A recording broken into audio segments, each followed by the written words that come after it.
Egun on guztioi, ongi etorriak Gipuzkoako Foru Aldundiak antolatzen duen 18. sagardo lehiaketako sari banaketa. Gaurkoan, probintziko urteko sagardo onena zein den ezagutuko dugu. Milaka urteko usadioz Gipuzkoako baserrien nekazaritza ekintzen artean, sagarraren laborea eta sagardo gintza aurkitzen ditugu. Denboran zehar, Foru Aldundiak pomologiaren sustapenerako eta sagardoaren ikerketarako hainbat ekintza garatu ditu, eta horietako bat da lehiaketa hau. Aurtengo edizioa gainera berrikuntzak dakartza, aire edo itxura berria aurkeztuta. Euskal sagardoan jatorri deiturako kalitate hobereneko sagardoa ekoizten duen sagardotegia baloratzea, sustatzea eta saritzea da lehiaketa honen helburutariko bat. Eskerrak eman behar dizkiogu beraz Gipuzkoako diputatu nagusiari, Markel Olanori, eta ekonomia sustapena, landa ingurunea eta lurralde orekako diputatua den Ainhoa Izpururi, lehiaketa hau antolatzeagatik eta sagardoa sustatzeagatik eta edatzeagatik. Eta noski, parte hartzaile guztiei, sagardogilei, sagardoetxeei eta sektoreko beste hainbat ordezkariri. Sagardoa neguan kupeletik edo txotxean edateaz gain, udan ere edaten da, botiletan, botila freskoetan. Beraz, mila esker urte osoan zehar sagardoa dastatzea ahalbidetzen duzuen sagardogile guztiei eta noski mila esker lehiaketa honetan parte hartzeagatik. Ongi etorri berezia izanen dugu aurtengo edizioan, bertso bat entzuteko aukera izanen dugu. Sagardoarekin lotura handia duen beste euskal ohitura bat. Aitor Mendiluze bertsolaria da hemen gurean, eta berari eskainiko diondik orain mikrofonoa. Txalo bero bat, berarentzat.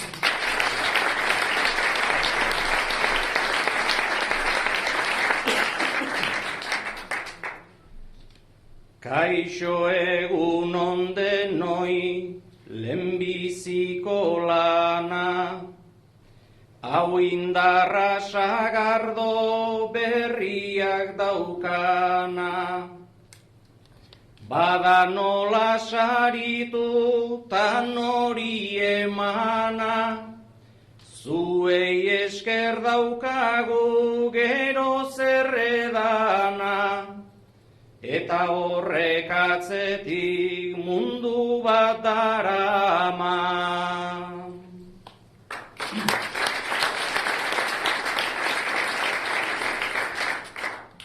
Maiz sagardoaz galde egin zaigunean, geratu gera lehengo tolare xumean. Baina utzi iragana fijatu unean, sagardoa idazten dabil egunean, zer izan nahi lukeen etorkizunean.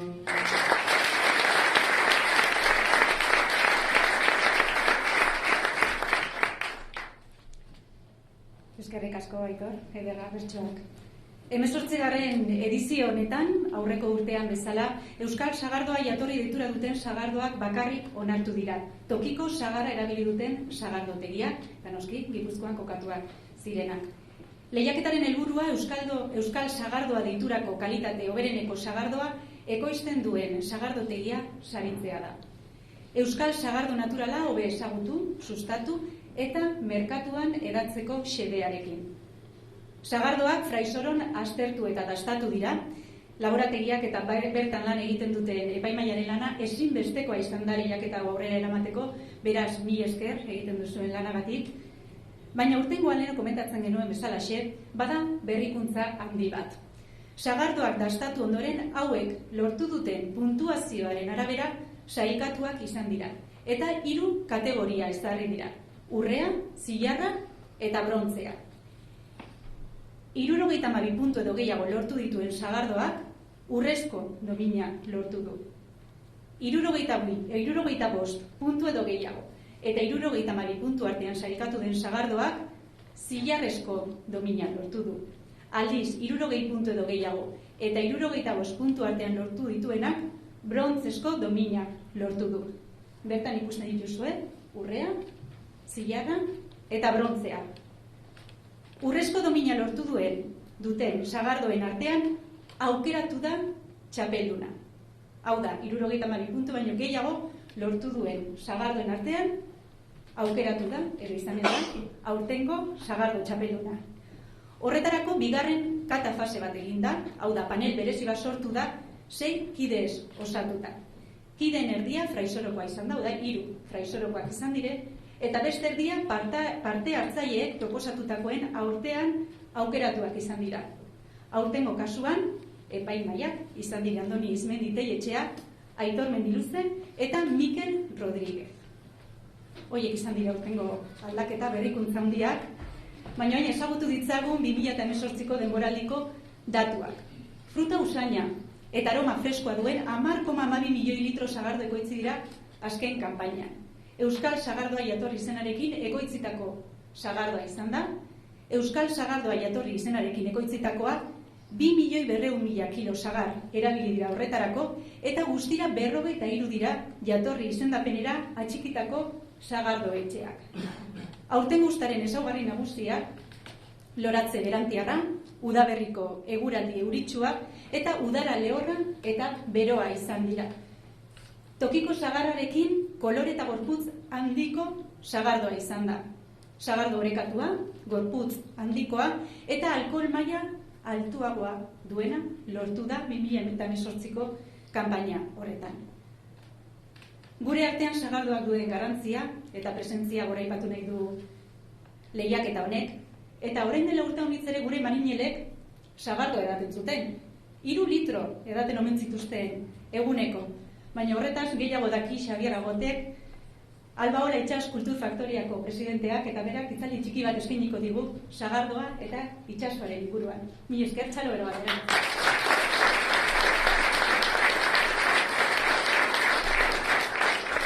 Eskerrik asko, netzat hori handi bada hemen egotea, eta eskertutaz, gure lana kultura horrean egiten duguna, uste dugulako bide bat egin behar dugula, eta asko dagolako aldarrikatzeko. Eta nola ez, sagardoaren historiaren ere bai. Ni goatzen dut nire hautzaroan itsasoarekiko zaletasun handi bat piztu zitzaidala. Eta gero afizio hori, ofizio bihurtu, eta handik alan denbora batera, duela 22 urte, Albaola Itsas Kultur Faktoria sortu genuen. Eta helburua zen Euskal Herriko itsas historia eta bere ondarea ezagutzen ematea, bai gure gizartean eta baita munduan ere. Nik hautzaro hori oso zoriontsu bizi izan nuen, baina gogoratzen dut, garai ilunak zirela, diktadorea hortze bilen basterrak nahasten, eta gure kultura ondorioz oso zapaldua izan zen, bai hizkuntza, ohiturak, dana. Eta nik gogoratzen dut euskalduntasuna behintzat Donostian oso modu marginalean. Ni Amaratarra naiz eta Amaran oso gutxi ginen, hola euskeraz bizi ginenak. Orduan, gero pixka eta onditu nintzanean eta goatzen naiz, Aitona Monei entzun da eta dineko jendeari, haiek gogoratzen zuten Euskal Herria oso leku triste bezala, pobrea, lurrak omen etzula gauza ondirikan ematen, eta hori behartu zituen hainbat Ameriketara joan behar izatea emigrante, zoritxarrez, hainbat herrietara, Argentina, estatu batuetara, leku guztietara.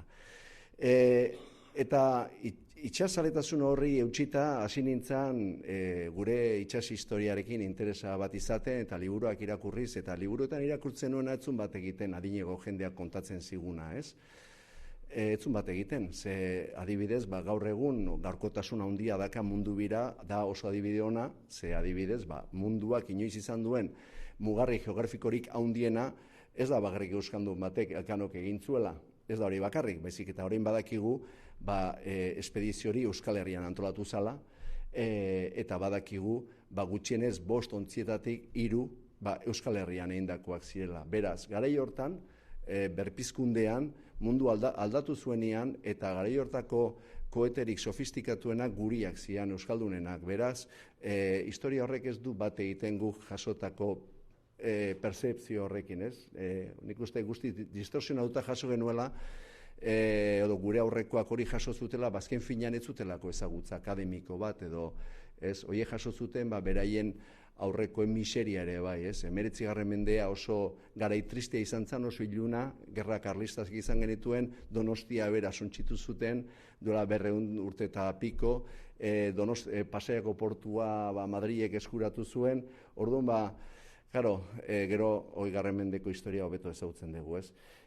Orduan, atzera egiten baldin badugu historian konturatzen gera, garai ilun horren atzian, badagola sekulako historia eder bat, oso gutxi kontatuta egondu dana eta Albaolaren asmoa izan zen historia hori ezagutzera ematea.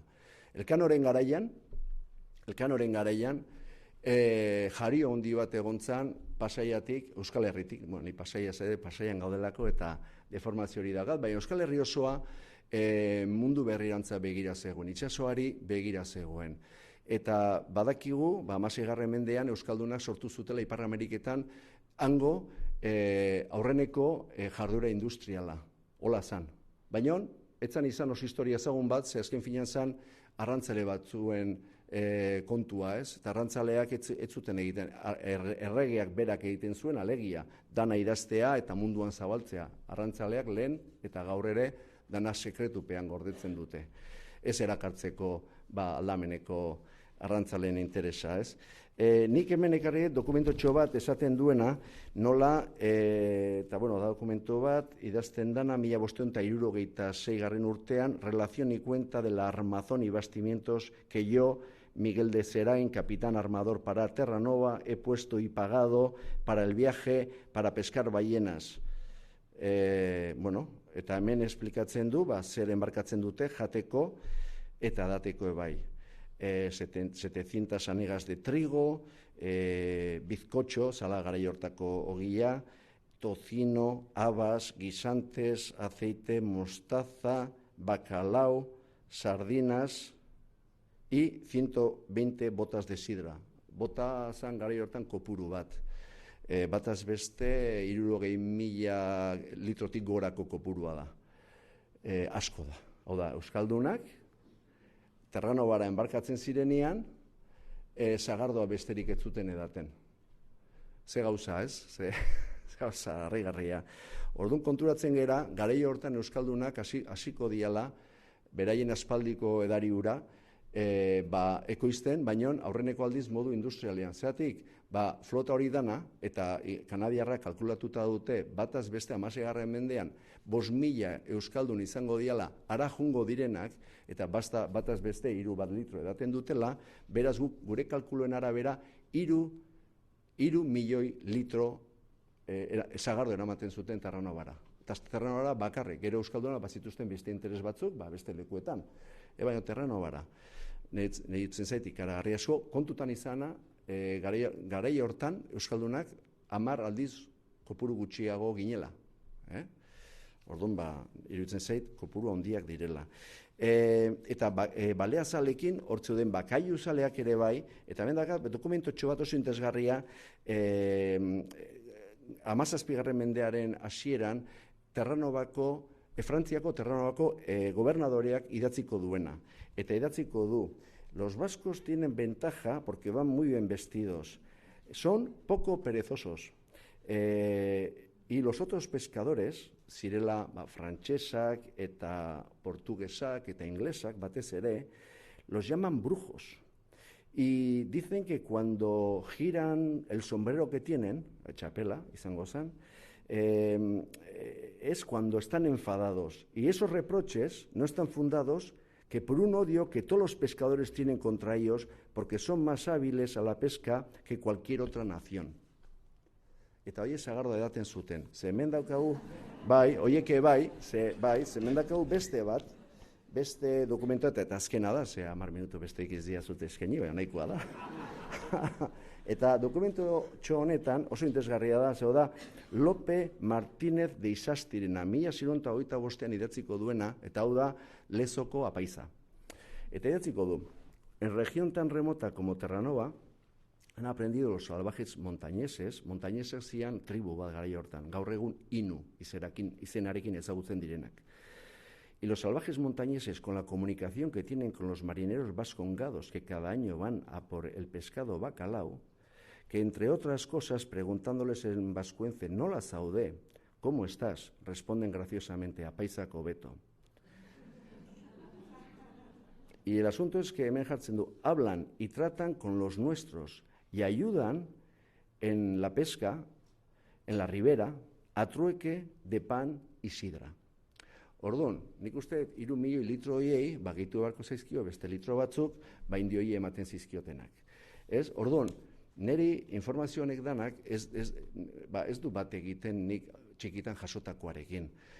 Hor ematen du, batetik gure egoera, garai hortako egoera triste horrek, etzun asko lagunduko bertakoen historiarekiko interesa pizteko agian, baina egia da ez dela egon ere interes bat Euskaldunen historia bere lekuan jartzeko.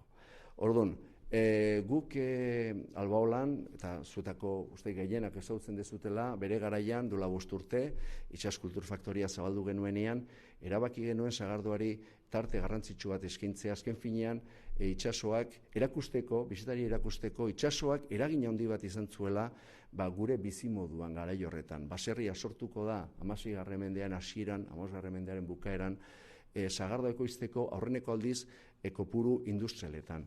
Eta hori dana itsasotik sortutako behar bati aurre egiteko izan zen. Orduan, nik uste oso importantea dela, lantzea batzuk deitzen diotena diplomazia kultural, kulturdiplomazia, azken finean dalako modu bat gure herria, Euskal Herria, munduan aurkezteko dagokion moduan. Eta adibidez, Ipar Ameriketan gaur egun interes asko daudela, enpresak daude, eta badakizuetako asko hasi zeatela zuen produktua estatu batuetan saltzen, Ipar Ameriketan. Esan bartzaile, Euskaldunak gehala, esaten dugu bask, eta ni esaten dute askotan, zer da hori, bask, eta beti esplikatu behar dugu, non dagoen, eta bar. Esan bartzaile ez, gu izan gera aurrenak, honea etorri ginenak lan egitera, eta hori oso frogatuta dago. Industria bat sortzera jun ginen. Eta oso industria oparoa, sekulako aberastasuna eman ziguna.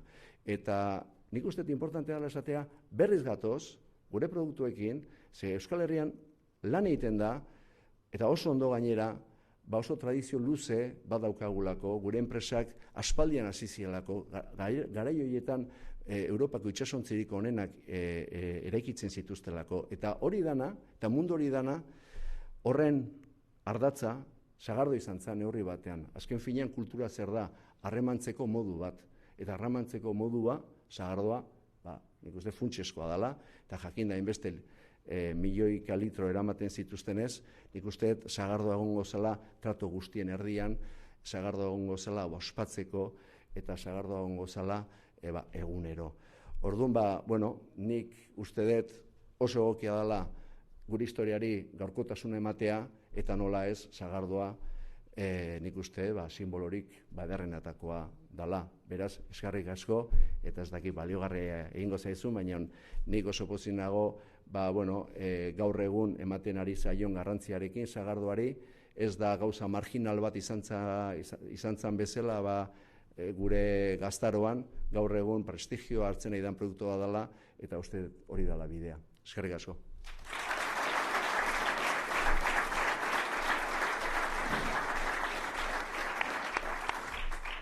Ederra, sagardoa, gure simboloa, gustatu zait, refleksio hori. Aurtengo lehiaketako sagardogile irabazleak 3.000 euro eta txapela eskuratuko ditu, bertan ikusten ditugunak, eta irabazletenaren zigilu egiaztatzailea. Bere sagardoren etiketetan urte batean zehar erabili ahal izango duen zigilua izanen da. Irabazleak Donostiako Bidarte baserriko Garrala edo Karreto barrika ezagunaren erreplika bat ere eskuratuko du.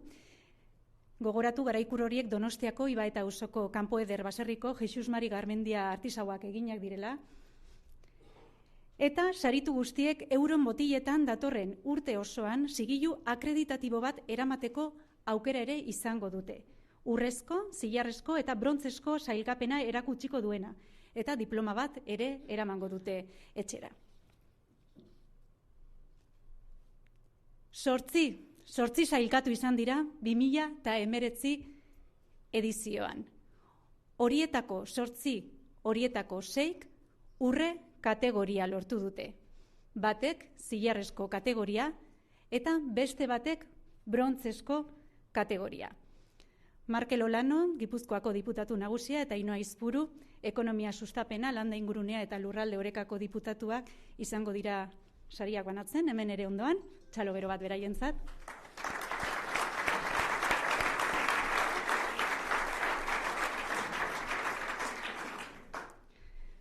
Eta hasiko gera. Urduri gaude pixko bat? Ni bai, 60 eta 65 puntu artean lortu dituen sagardo hau da, brontzesko kategoria edo zigilua lortu duena, Astigarragako Petritegi sagardotegia izan da. Txalo bero bat beraientzat.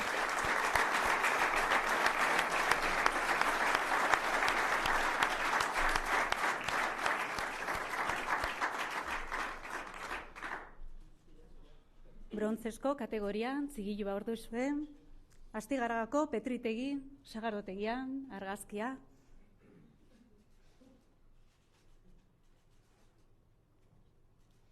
Ederki.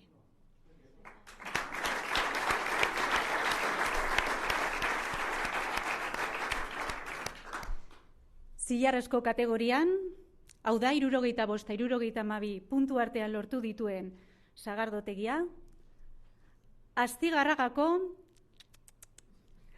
Alorrenea sagardotegia.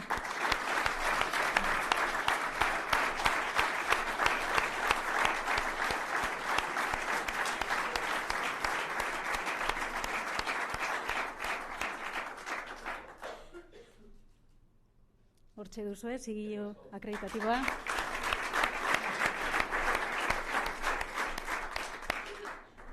Hirurogeita 12 puntutik gora lortu dituzten sagardoak, komentatu dugu, 6 izan direla, beraz 6 sagardotegi izan dira urrezko zigilua lortu dutenak. Deitu hala, estradura igoko dira, banan-banan joango gara deitzen, bere saria jasoko dute, eskatuko diegu hementxe, gure ondoan gelditzeko. Lehen bisikoa, Adunako Aburuza sagardotegia.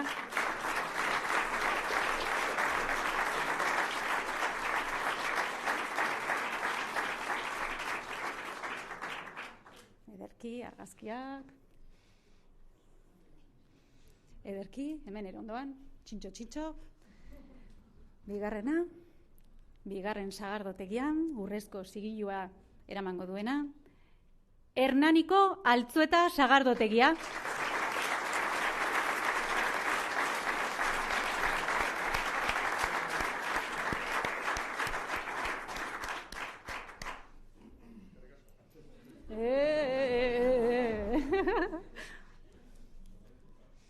Argazkia, Irribarrea. Ederki.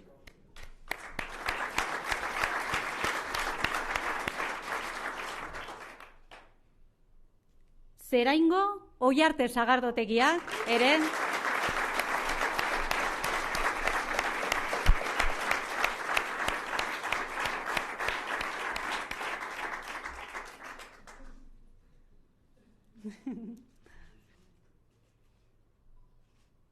Urrezko zigiloarekin.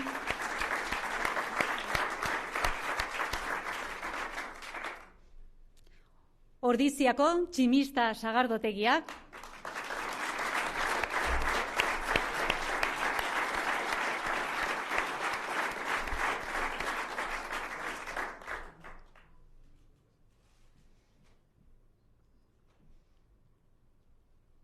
Ederki.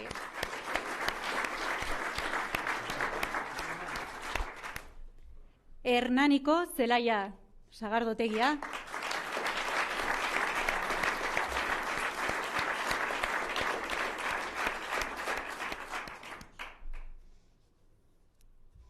Zer serio jartzen garen argazkia tokatzen denin, zer da?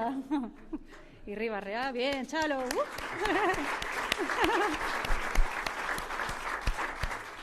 Gogora dezagun urrezko kalifikazioa lortu duten sagardotegien artean aukeratu dela txapelduna, beraz Gipuzkoako Foru Aldundiaren 18. sagardo lehiaketako irabazlea, Tolosako Izastegi sagardotegia izan da.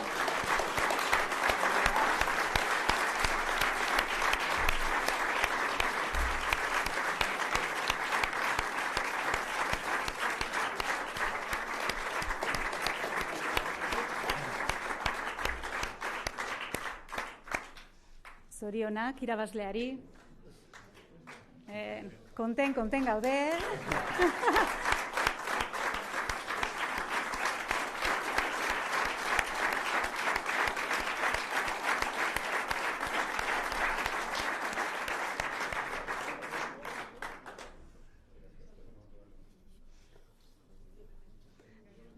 Ez dakit irabazleak hitz batzuk egingo dizkigun, hemen denen aurrean, zer sentitzen da, nola gauden, konten, ez dugu txapela mugitzen, haserren seinale hori ez, gelirik dago konten gaudelako.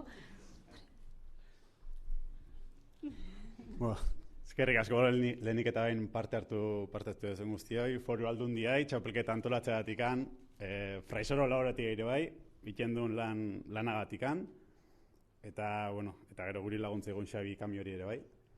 Eta, lan txukumaten emaitza dela iruditzen zait, bai guk eta hemen dauzkagun 6 eta 8 irabazleon ite duna.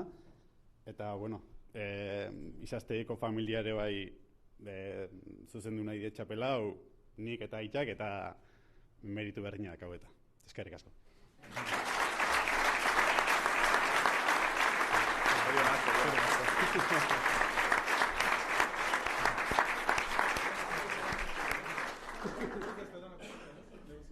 Bai, familia argazki bat aterako dugu.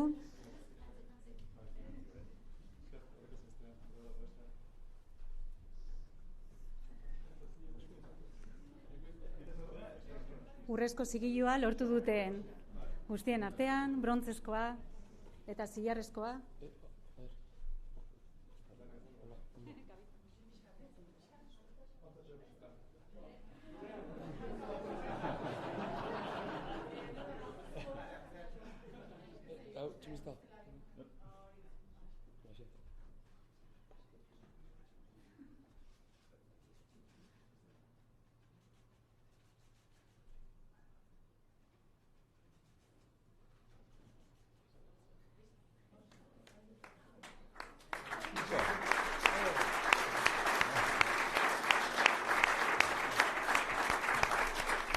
Mi esker guztioi eta orain Gipuzkoako diputatu nagusia Markel Olanok hitzaldi txiki bat eskainiko du.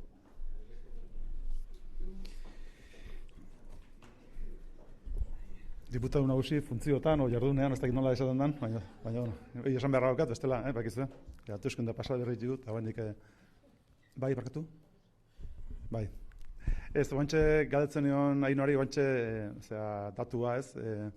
Izastegi nungoa da zehazki, Tolosarrak zeretela, eta horrek ematen hau pixkat lehenengo idea jorratzea, eta da, normalean, ez, Usurbil, Astigarra, Hernani, zona guzti hortako sagardotegiak izan zara, eta orain arte bintzet lurraldeari eman diozuenak diztira berezia, baina ikusten da pixkanaka lurraldean edatzen ari dela sagardoa kalitatezkoa, bai Goierri aldea eta bai Tolosa da ingurukoa, eta nik uste dut hori denentzako pozgarria dela lurralde osoan hori orekatzea eta sagardozaleak lurralde osoan kalitatez jardutea, sagardoa egiten nik uste dut hori berri zoragarria dela, eta gaurkoan hori garbi ikusi da.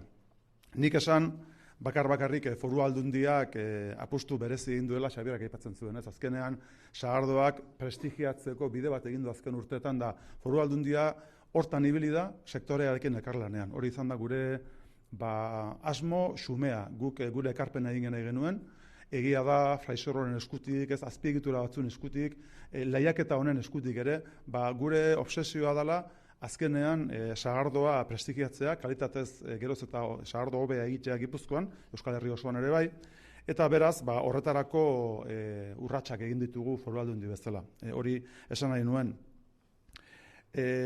Adibidez datua emateagatik 2013 eta 15 tarte hortan, 3 urte hortan, 9.000 sagardo aldatu ziren Gipuzkoan. Guk egindako Foru Aldundiaren laguntzen eskutik.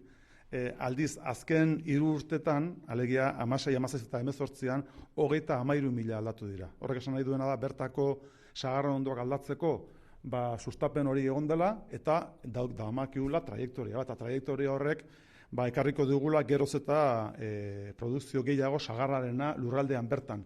Eta horrek, eramaten hau, bigarren ideiara, eta da, azken urte gutxi hauetan, Euskal Erakundeak egiten ari geran bertako sagarren aldeko apustua. Orduan, nik esan Euskal Sagardoa jatorri deitura hori, daukagularik bertako sagarrarekin egindako sagardo hori, izango da hemendik aurrera sagardoa bera prestigiatzeko gure ikono nagusia. Azkenean sagardo zabale bakoitzak berak hartuko ditu bere erabakiak, baina ikono bezala hori izango da gure apustu nagusia, guk jarraituko dugu diru laguntzekin eta erakunde bezala daukagun jardunarekin justu apustu horretan jarrai dezazuen zuek eta gu guztiok, eta benetan desio dut gaur bezalako egun bat pozgarria pixka bat publikoan eta gizartean edatzeko gure sagardoa egun hauek importanteak dira, baina eguneroko lanarekin jarraitu behar dugu, benetan 16. mendean sagardoa gure herrian zen produktu izar hori behin berriro ere bilakatzea gero eta gehiago gure gizartean. Konpetidora dauzka ez, baina garai hartan zeukan nagusitasunari ez dakit behar dugun edo nahi dugun, baina pixkanaka gure gizartean eta gure inguruan gero ez da gehiago errekonozitua izan dadila Euskal Sagardoa, eta batipat, hemendik aurrera ere munduan Euskaldunak gure sagardoaren gatik ere ezagutuak izan gaitezela.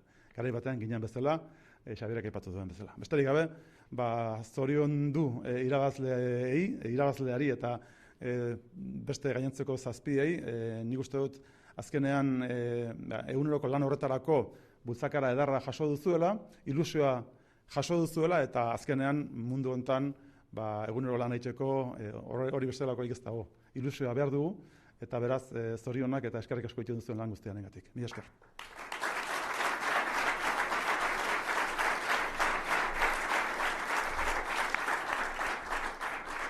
Mila esker guztiei bertaratzeagatikan, orain ateratzen garenean beste familia argazki bat aterako dugu eta gero lunch bat eskainiko da hementxe ondoan. Mila esker, zorionak guztioi, parte hartzaile guztioi, irabazleari eta beste gainontzekoei. Egun ona pasa.